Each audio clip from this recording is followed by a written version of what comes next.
Now, this is a very, very important topic wherein we are going to discuss about the leaders in parliament.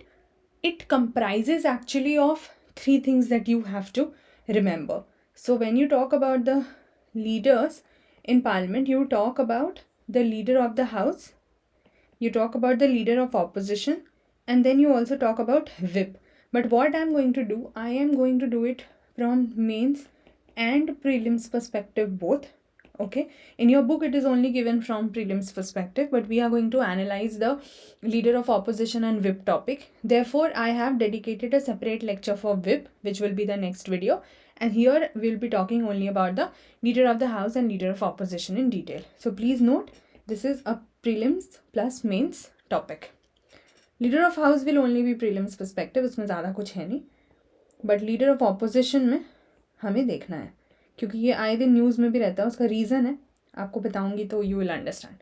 Now leader of house, leader of house आपको समझना होगा कि a very important office, a very important position जो कि direct influence डालता है on how the business is conducted in the house.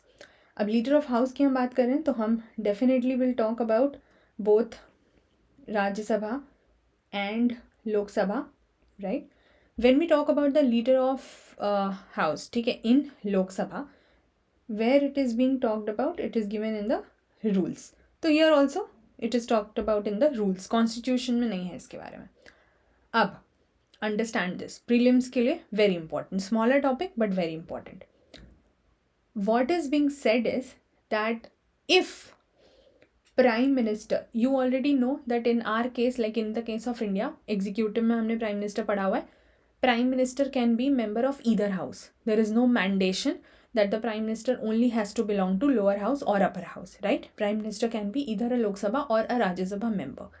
Now if PM is a Lok Sabha member, then PM will be the leader of Lok Sabha.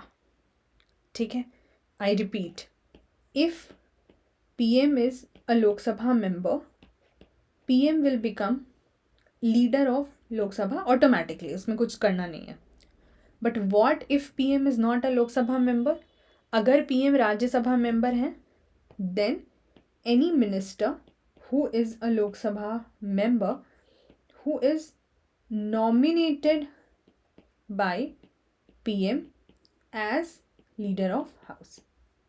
ठीक है. So if somebody asks you, so what are the questions we can have from this section? The first question, where is leader of, let's say, Lok Sabha being talked about? Does the constitution mention? Answer is no, it is given in the rules of Lok Sabha. Second question, who is the leader of Lok Sabha? A very simple question, who is the leader of Lok Sabha? So there are two possibilities. Prime Minister will be the leader of Lok Sabha if Prime Minister is a Lok Sabha member. If Prime Minister is not a Lok Sabha member, then any minister, but who should be a Lok Sabha member, who is nominated by the Prime Minister to become the leader of the house, will become the leader of the house. Simple है, ठीक है. अब in this case क्या है, definitely if PM is a Lok Sabha member तब तो वो यहाँ बनेंगे, अगर नहीं है तो वो राज्यसभा में बनेंगे, तो leader of Rajya Sabha will be that. But in general cases जो कि यूजुअली लोकसभा से हैं, but we have had certain exceptions also. So Rajya Sabha में any minister who is a Rajya Sabha member nominated by PM to become leader of house in Rajya Sabha, और यहाँ leader of house in Lok Sabha. So let's say this is the ideal situation if this happens. So Lok Sabha में leader of house will be prime minister. Then who will become the leader of Rajya Sabha? So any member who is a Rajya Sabha member, any minister who is a Rajya Sabha member and nominated by the prime minister to become leader of Rajya Sabha will become so. ठीक है. What you also need to notice here, that the leader of the house, if wants,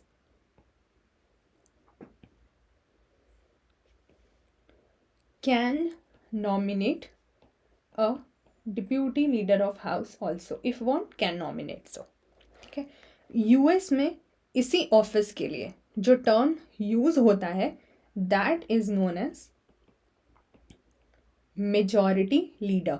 क्योंकि leader of house जाहिर सी बात है majority party. अब prime minister की अगर हम जैसे इंडिया के केस में बात कर रहे हैं तो लीडर ऑफ मेजॉरिटी पार्टी है ना, तो फिर मेजॉरिटी लीडर कहलाएंगे, ठीक है। So this is just about leader of the house, यहाँ पे ज़्यादा कुछ कॉम्प्लिकेटेड है भी नहीं। अब हमें देखना है leader of opposition which will analyse from the means perspective, जो कि क्वेश्चन में काफ़ी फ्रीक्वेंटली, ये प्रीलिम्स मीन्स दोनों के लिए इम्पॉर्टेंट हो जाते हैं, ठीक है। तो पहले तो कुछ सिंपलर पॉइंटर्स समझते हैं about leader of opposition. Firstly, who will be the leader of opposition? Definitely somebody coming from the opposition party, इसमें तो कोई डाउट नहीं होना चाहिए, but you will have to further develop that point. So अब opposition में तो there can be multiple parties, coalition भी तो है, हो सकता है, तो यूजुअली होता ही है, नहीं तो फिर वो रूलिंग नहीं हो जाता। सो लीडर ऑफ लार्जेस्ट, अब उन ऑपोजिशन में जो लार्जेस्ट ऑपोजिशन पार्टी है, ठीक है, उसके लीडर को हम बोलेंगे leader of opposition. I hope you are understanding. One will be your ruling party, अब ये सिंगल हो या कोलिजन हो, whatever is the case, versus there will be opposition, it will have many parties, उसमें जो भी largest party होगी जिसके सबसे ज़्यादा मेंबर्स होंगे, that leader of that party will be called as the leader of opposition. लेकिन यहाँ पर एक थोड़ा सा केस है। केस क्या है? Firstly, like leader of house is mentioned in the rules of the house, not in the constitution, rules of the house. Now this office got a statute. This is not given in constitution, this is not given in rules. It got a statutory recognition. Statutory मतलब इसको एक legal recognition, statute law बना के recognition मिल गया, लेकिन कब मिला? 1977 में। लेकिन एक चीज़ जो कन्वेंशन की तरह यूज़ की जाती है उसको कहा जाता है मावेलंकर रूल, ठीक है। अब वो क्या होता है? इस कंडीशन के साथ there is a condition which is added, that opposition party तो ठीक है, largest opposition party is okay, but it should have not less than 1/10 seats of total strength of house, ठीक है। नाउ दिस रूल, ये जो है ना कि leader of the largest opposition party is okay, but that party should not have less than 1/10 of seats of total strength of the house. ये चीज़ कहाँ से आई? Basically it is not a legal, it is not having any legal backing, it is just considered as a parliamentary convention and being followed because this happened under the rules formulated by the first Lok Sabha speaker, आपको बताया था नाम, GV Mavalankar, and therefore it is known as Mavalankar rule, ठीक है, 10% का rule. तो this is the criteria. Now इसीलिए अभी आप लेटेस्ट सुनते होंगे कि हमारे पास ये क्वेश्चन हमेशा like this is always in the news about leader of opposition, क्योंकि जो लार्जेस्ट ऑपोजिशन पार्टी है हमारी, ठीक है, कांग्रेस अभी प्रेजेंटली, वो 1/10 सीट्स तक नहीं पहुंचती पाती है। अब यहाँ पे जो भी लीडर ऑफ ऑपोजिशन होंगे उनकी जो भी salary, now because it has got a statutory recognition, now please note the office, this position has got a statutory recognition, but this criteria of 1/10 has no legal backing because it is just under the rules, ठीक है। Issues में इसको हम और detail में करेंगे, अभी तो just know about the facts. The salaries, allowances etc of the leader of opposition is going to be equivalent to whom? The cabinet minister, मतलब इनको हम important position दे रहे हैं, ठीक है।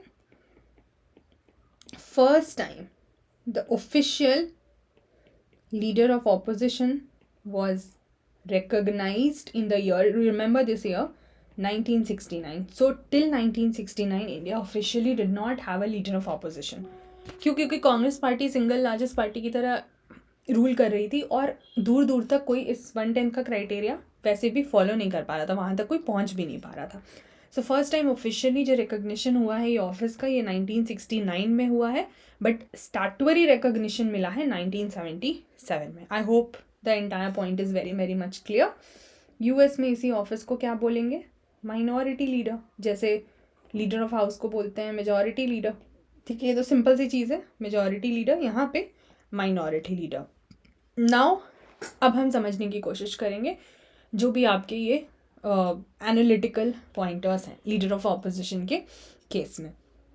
सबसे पहले तो अगर हम समझें कि इस ऑफिस की सिग्निफिकेंस क्या है, जिससे कि हमें इस ऑफिस की नीड भी समझ आ जाएगी, है ना, कि वाई इज़ इट नीडेड, इसकी सिग्निफिकेंस क्या है लीडर ऑफ ऑपोजिशन की.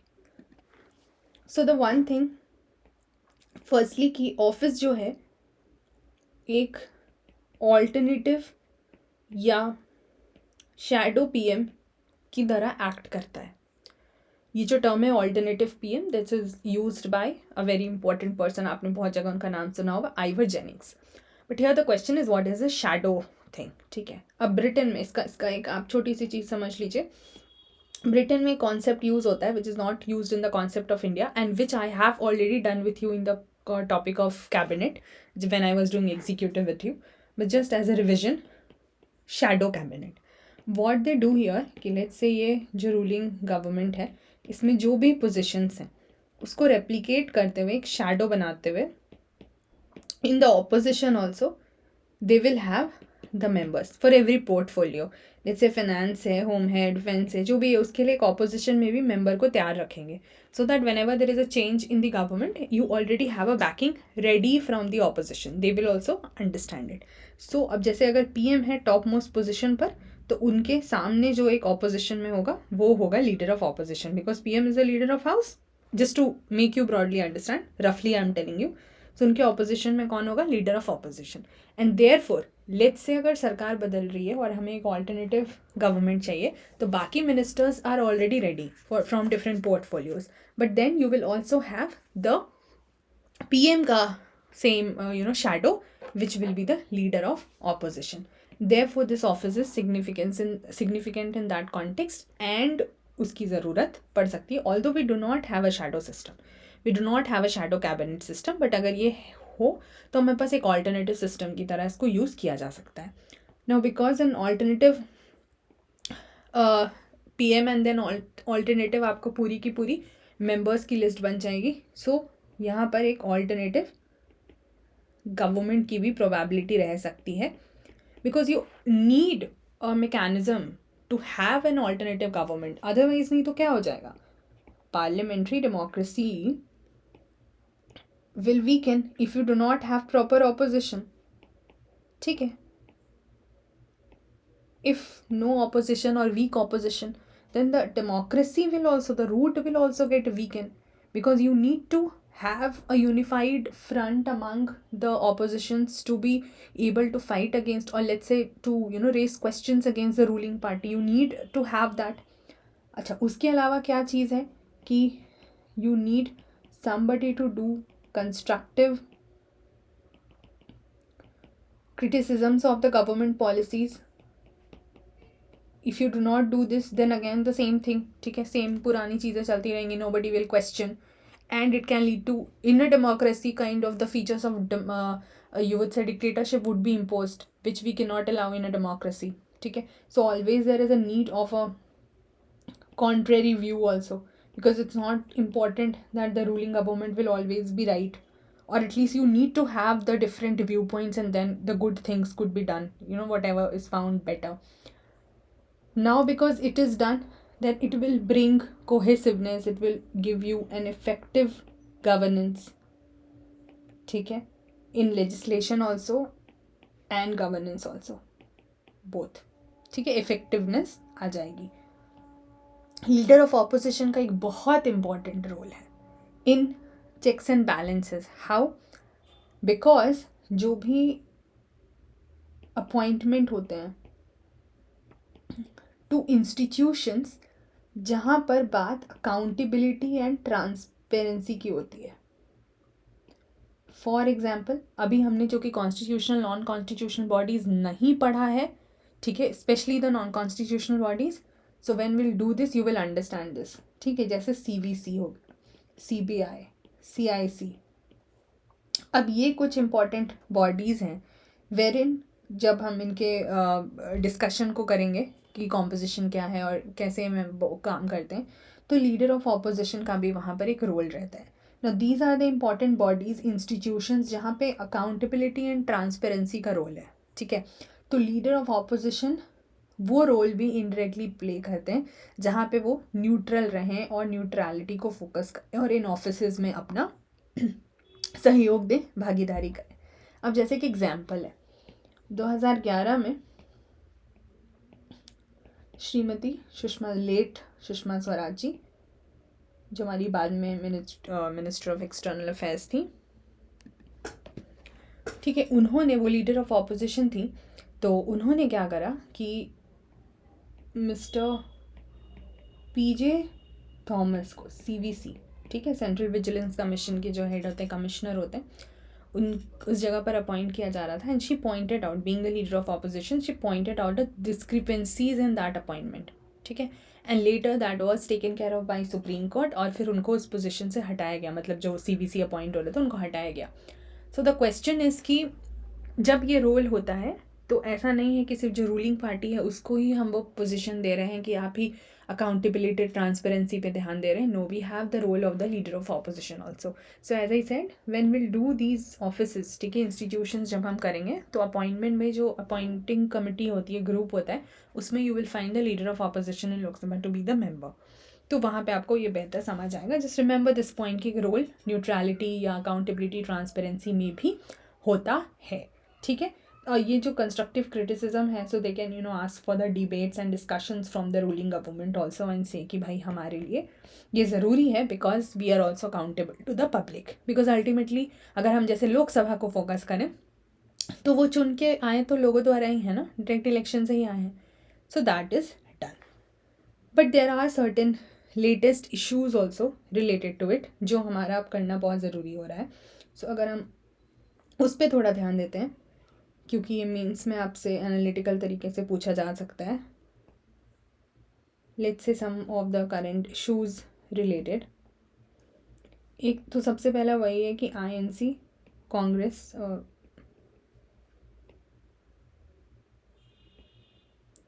Fall short of the 10% member norm.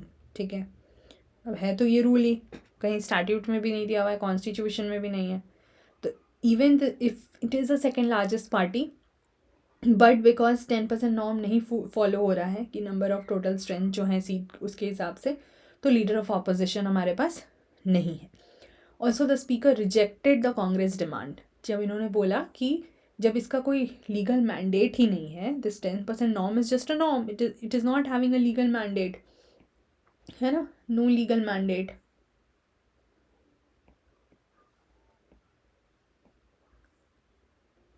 So Congress demanded कि भाई हमको लीडर ऑफ ऑपोजिशन रिकग्नाइज करो, but speaker rejected this demand. ये इशू ऑफ स्पीकर में भी आप लिख सकते हो. ठीक है, कि स्पीकर की मर्जी यहाँ पे चल रही है, स्पीकर नहीं रिकग्नाइज होने दे रहे हैं. अब ऑल्दो फिर ये अपने आप में एक इशू है कि लीगल मैंडेट नहीं है तो क्यों फॉलो करते हैं, और उसके लिए कुछ चेंजेस लाने की ज़रूरत पड़ेगी. बट अभी जो प्रेजेंट सिनेरियो चल रहा है ये नहीं हो रहा है.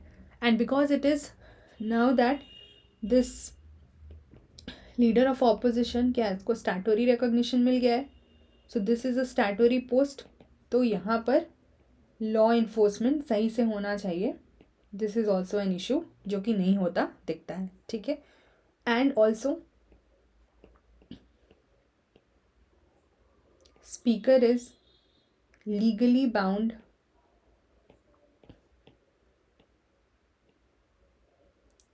to recognize the leader of largest party as leader of opposition on their request. अब ये क्या पॉइंट है कि स्पीकर अदरवाइज लीगली बाउंड है या लीगल बाउंडेशन है स्पीकर के ऊपर कि जो भी लीडर है of the largest opposition party, उनके रिक्वेस्ट पे आप एक लीडर ऑफ ऑपोजिशन को रिकॉग्नाइज करो. और ये 10% रूल जो है ये कहीं स्टैट्यूट में नहीं है, और जब स्पीकर लीगली बाउंड है तो भी ये क्यों नहीं किया जा रहा है, ठीक है। Even a PIL was filed in the supreme court कि ये जो मावलंकर रूल है 10% का, इसको स्क्रैप करना चाहिए, लेकिन सुप्रीम कोर्ट ने इस PIL को रिजेक्ट कर दिया था, सेइंग दैट ठीक है इट इज़ नॉट स्टैट्यूटरी, इसका कोई बैकिंग नहीं है, लेकिन स्पीकर का जो स्टेटमेंट होगा कि how the house needs to be run, वो इम्पॉर्टेंट है, वो फाइनल होता है, and it is not under the subject of the judicial review. This we have already seen in the powers of speaker कि anything related to the functioning of the house is dealt by the presiding officer, और उन्हीं का decision final होता है। तो ठीक है, तो PIL of scrapping of Mavalankar's rule rejected by supreme court. लेकिन एक इशू तो है, प्रेवलेंट इशू है, ठीक है, इसीलिए we need to be talking about it.